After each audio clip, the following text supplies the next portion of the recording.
ఈరోజు online bullying గురించి తెలుసుకుందాం. మీరు ఆన్లైన్ బుల్లింగ్ అనగానే మీకు ఐడియా వచ్చేస్తుంది.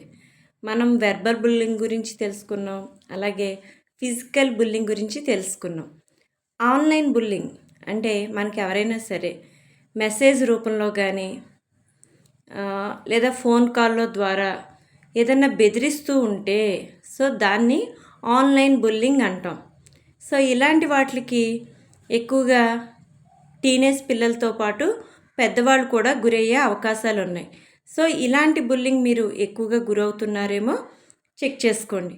ఎందుకు అంటే మనం కొన్నిటిని దాచుకోకూడదు. దాచుకున్న కొద్దీ కూడా మానసికంగా అంటే మన మెంటల్ హెల్త్ చాలా డిస్టర్బ్ అవుతుంది. అసలే ఈ వీక్ మనకేంటి వరల్డ్ మెంటల్ హెల్త్ డే. మన మానసిక ఆరోగ్యం మనం బాగా ఉండాలి అంటే కొన్ని విషయాల్ని మనం షేర్ చేసుకుంటూ ఉండాలి.